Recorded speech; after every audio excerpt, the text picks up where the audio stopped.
Hello बच्चों, कैसे हैं आप लोग। उम्मीद करता हूं आप लोग अच्छे होंगे, स्वस्थ होंगे और अपने अध्ययन कार्य में अच्छे से लगे होंगे। मैं धर्मेंद्र पटेल आप सभी को अपने YouTube channel Dharmendra Patel study hub में आप लोगों को तहे दिल से स्वागत करता हूं।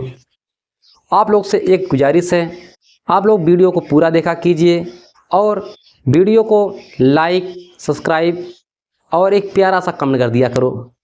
हम लोग पढ़ रहे हैं राजीव प्रकाशन बुक से शेप प्रश्नावली 6.2 में क्वेश्चन नंबर 10 तक हल कर चुके हैं। आज क्वेश्चन नंबर 11 से शुरू करते हैं। फिर आइए हम लोग शुरू करते हैं क्वेश्चन नंबर 11 से। क्वेश्चन नंबर 11 क्या कर रहा है देखते हैं। कर रहा है ए बी और सी डी दो समांतर रेखाएं हैं, तब पी दोनों बिंदुओं के मध्य चित्र में दर्शाए अनुसार कोई बिंदु है, तब सिद्ध कीजिए। पहले हम फिगर बनाते हैं। हमें फिगर दिया है तो पहले हम फिगर को ड्रा करेंगे। नहीं, बिना फिगर समझ में कैसे आएगा भैया। एक कोई सरल रेखा है, सरल रेखा है, इसके मध्य में कोई बिंदु P है। इस रेखा का नाम ए बी है। ए रेखा सी डी है, सी डी है। डी यहां पर है, बी यहां पे है। ए बी और सी डी समांतर हैं। हमें दिया है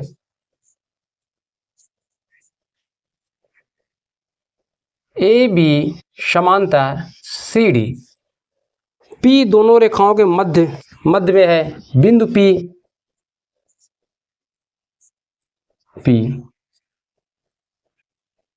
दोनों रेखाओं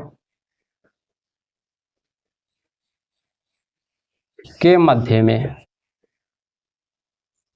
है, मध्य में है। तो हमें क्या राय सिद्ध करना है।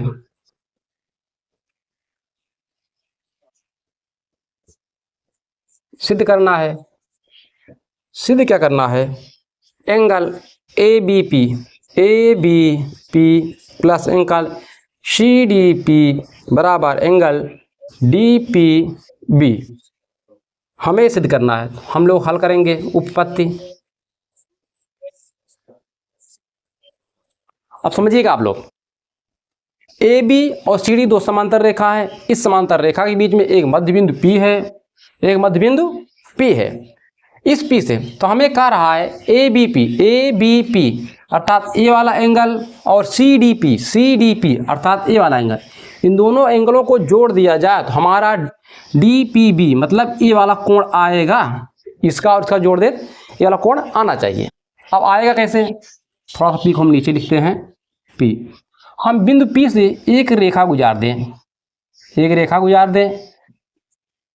इसका नाम हम रख रहे हैं यम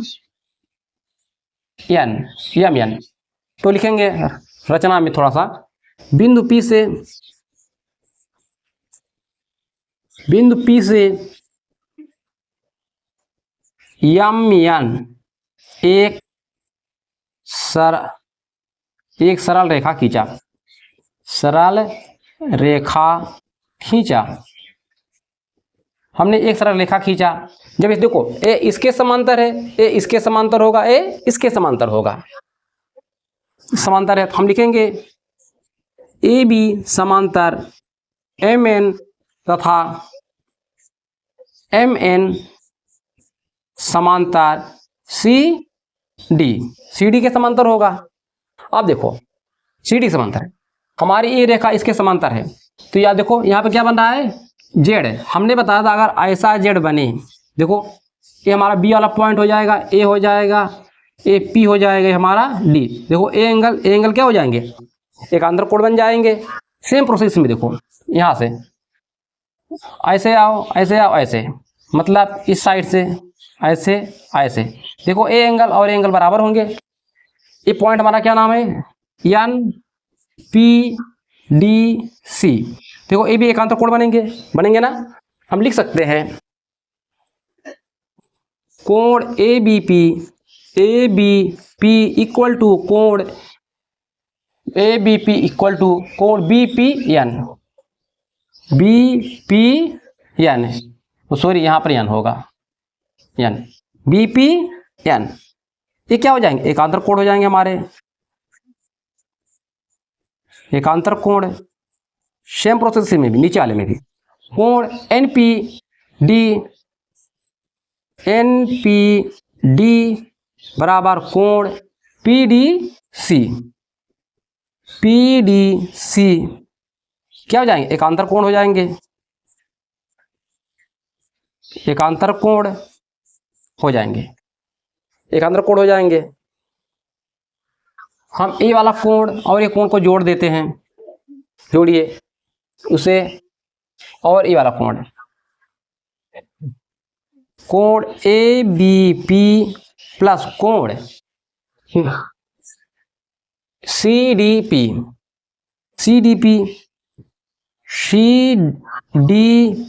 बराबर, देखो कोण ABP का मान कितना है, कोण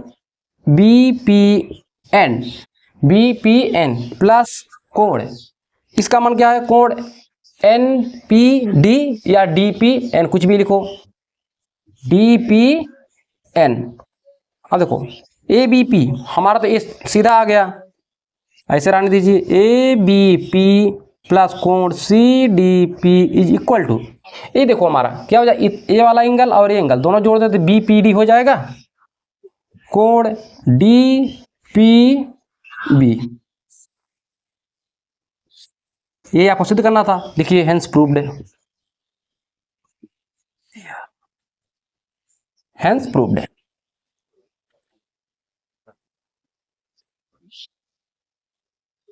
क्वेश्चन नंबर 12, क्वेश्चन नंबर 12 कह रहा है,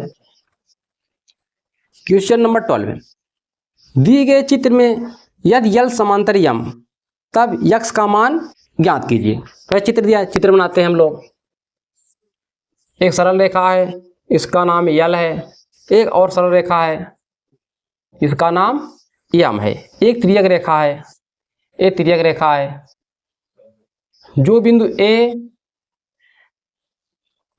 ए पर प्रच्छेद कर रही है, एक बिंदु नाम दिया है इसका, यहां से एक रेखा ऐसी है जो इसे बिंदु डी पर कर रही है, इसका मान 40 डिग्री है, इसकी वैल्यू हमें पूछ रहा है, इसका मान हमें दिया है 65 है, हमें इसका मान पूछ रहा है, हमें जो दिया पहले लिखेंगे, यल समांतर यम, यल समांतर यम, हमें यक्स का मान कह रहा है ज्ञात करना, यक्स का मान ज्ञात करने के लिए कह रहा है, और हमें दिया है,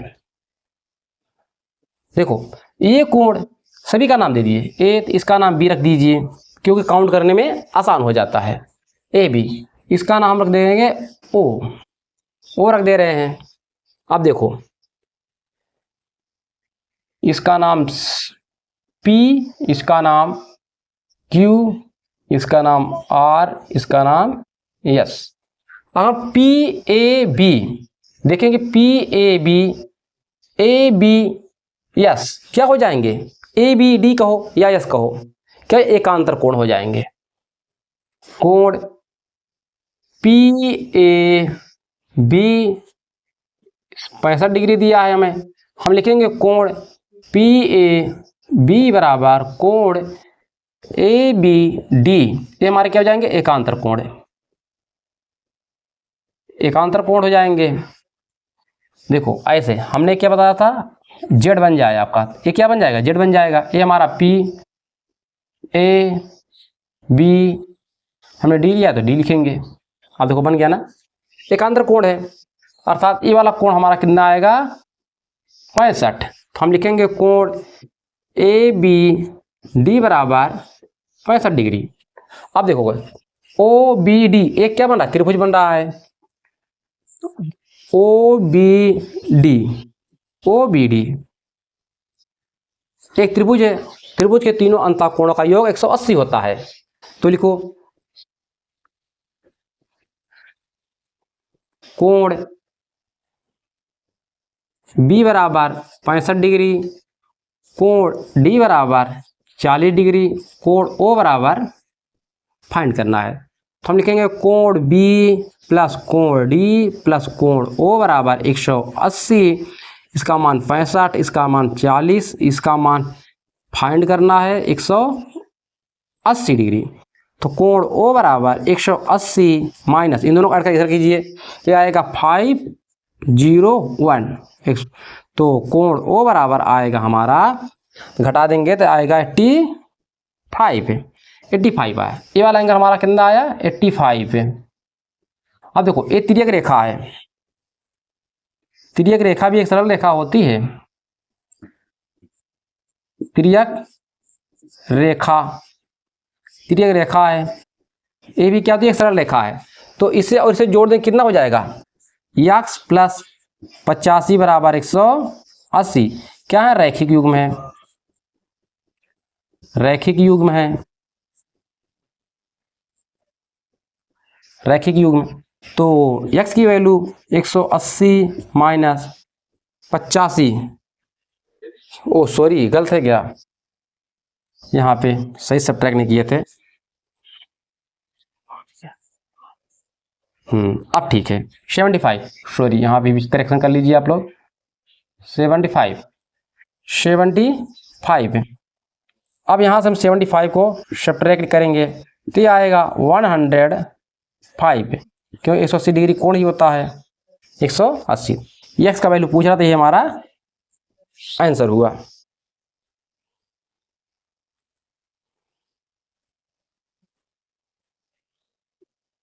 सवाल नंबर 13, सवाल नंबर 13 कह रहा है, गौर से सुनिएगा और समझिएगा। दी गए चित्र में यदि ए बी समांतर सीडी, ए बी समांतर सीडी, तब एक्स के किस मान के लिए ई एफ समांतर सीडी होगा। मतलब हमें एक्स का मान पूछ रहा है, हमें दिया है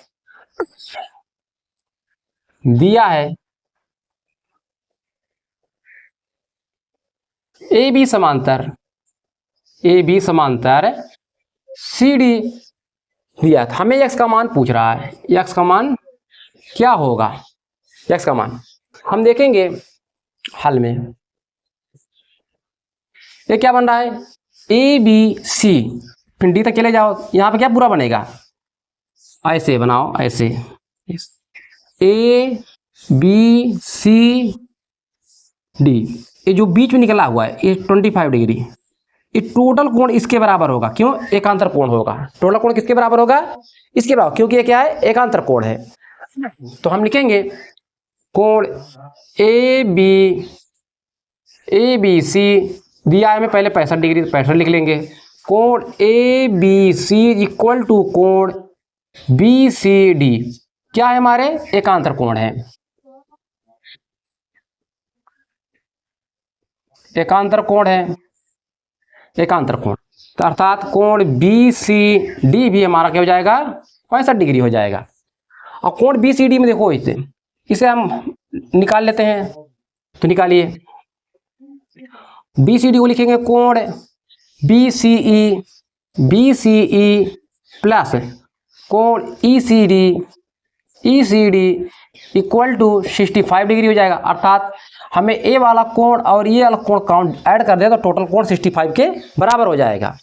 तो जोड़िए 20, इसका मान दिया है 25 प्लस कोण ई सी डी बराबर 65 डिग्री, कोण ई सी डी बराबर 65 माइनस 25, इसको इस तरफ ले जाकर घटा देंगे, कोण ई सी डी बराबर ये आएगा 40 आ जाएगा, 40 आएगा। जब 40 आ गया, कितना हमारा क्या आ गया 40 आ गया।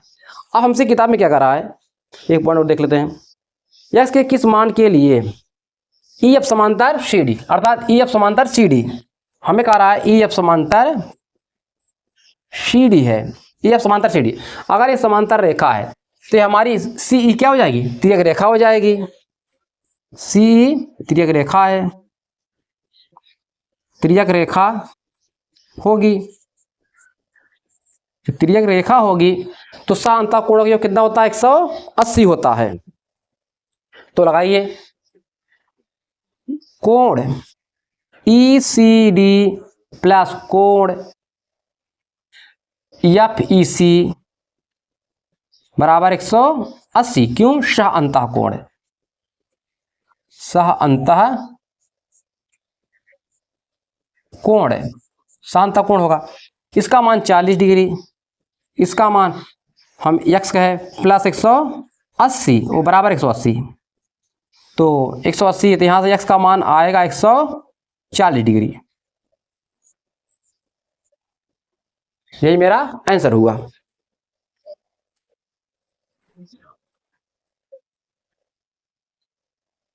सवाल नंबर 14 का रहा है, गौर से सुनिएगा और समझने की कोशिश कीजिएगा। कह रहा है दिए गए चित्र में ए बी समांतर सी डी, ए बी समांतर सी डी, तब x का मान ज्ञात कीजिए, x का मान ज्ञात कीजिए।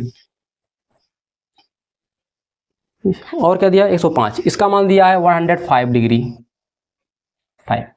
हमें दिया है ए बी समांतर सी डी, ए बी समांतर सी डी और इस पॉइंट का नाम ई है, और दिया है कोण बी ए ई बराबर 105 डिग्री, कोण दिया है ए ई सी बराबर कितना 25 डिग्री। हमसे कोण पूछ रहा है, कोण ई सी डी यक्स का मान पूछ रहा है। हम एक रचना करेंगे, यहां से एक समांतर रेखा ई एफ खींच देंगे। ये जो किसके समांतर होगा, रचना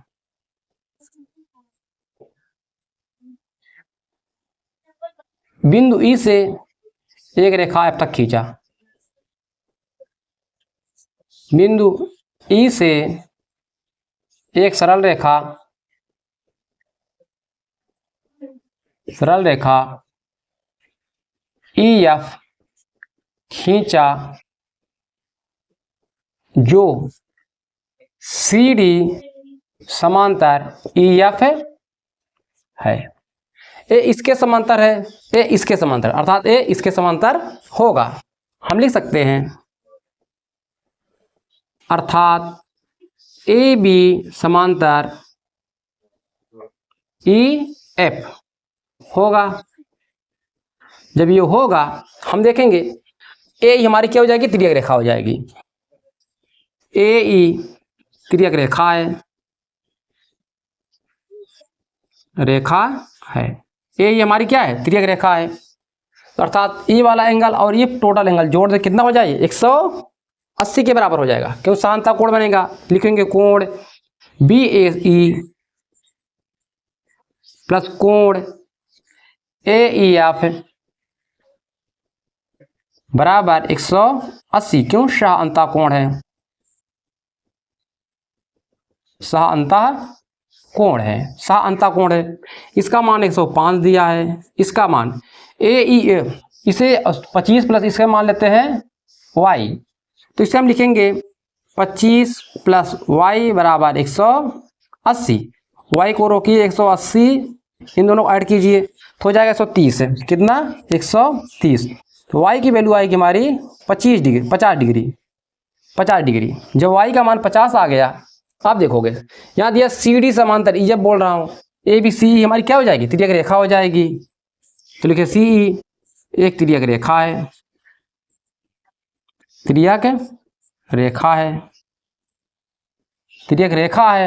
तो कोण यक्स प्लस वाई बराबर 180। यक्स वाई का मान दिया है 50 बराबर 180, यक्स बराबर 180 माइनस 50, तो यक्स बराबर आ गया 130 डिग्री। यही मेरा आंसर हुआ।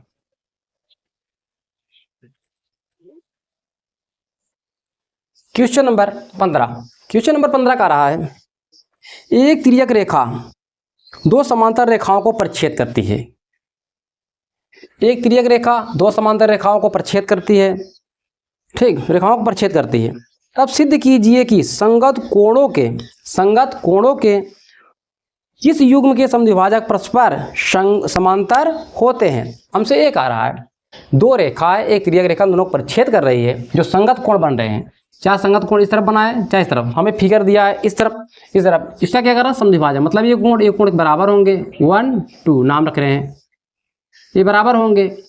यहाँ पर क्या करें 3 4, यहाँ पे क्या कर रहा है, समद्विभाजक कर रहा है, मतलब बराबर होंगे। तो हम लिखेंगे संगत कोण, हमें बताना है कि एफ क्यू समांतर ई पी है। ये हमें सिद्ध करके बताना है। जो दिया है हमने लिख लिया, ए बी समांतर सी डी रेखाएं जिसे क्रमशः त्रिज्या रेखा टी पी और क्यू पर प्रच्छेद करती है। कोण ए पी जी और सी क्यू क्या है? समद्विभाजक है। समद्विभाजक कौन है? ई पी और एफ क्यू है, समद्विभाजक है। सिद्ध करना है ई पी समांतर एफ क्यू, ई पी समांतर एफ क्यू सिद्ध करना है। तो हम लिखेंगे कोण ई नहीं, पहले ई पी कोण ए पी जी का समद्विभाजक है, समद्विभाजक है,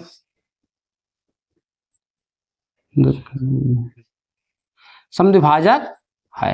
और समद्विभाजक कोण एक बराबर कोण दो हो जाएगा, कोण एक बराबर कोण दो हो जाएगा। तो इसे हम ऐसे लिख सकते हैं, कोण एक प्लस कोण दो बराबर कोण ए पी जी लिख सकते हैं। हमें कोण दो के स्थान पे एक रख दें, कोण एक प्लस कोण एक बराबर कोण ए पी जी, दो कोण वन बराबर कोण ए पी जी, कोण वन बराबर हो जाएगा हमारा 1/2 कोण A P G, A P G हो जाएगा। ये हमारा पहला क्वेश्चन। सेम प्रोसेस नीचे में, एफ क्यू कोण सी क्यू पी का समद्विभाजक है,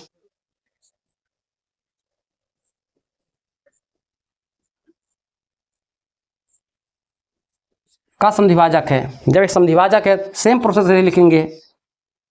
इसी प्रकार कोण तीन भी हमारा हो जाएगा 1/2 कोण सी क्यू पी, ये हमारा 2 हो जाएगा, 2 हो जाएगा। अब देखो कोण ए पी जी बराबर कोण सी क्यू पी क्या है? संगत कोण है, संगत कोण। इसका मैं आधा कर दूं, 1/2 कोण ए पी जी बराबर 1/2 कोण सी क्यू पी, आधा कर दें तो ये किसके बराबर हो जाएगा? 1 के बराबर हो जाएगा। ये किसके बराबर हो जाएगा? 3 के बराबर हो जाएगा। जब ये संगत कोण, ये भी क्या हमारा हो जाएगा? संगत कोण हो जाएगा, संगत कोण। तो अर्थात होगा, अर्थात हमारा क्या सिद्ध करना है? ई पी समांतर एफ क्यू, ई पी समांतर एफ क्यू, ये हमसे सिद्ध करने के लिए कहा रहा था। इत सिद्धम।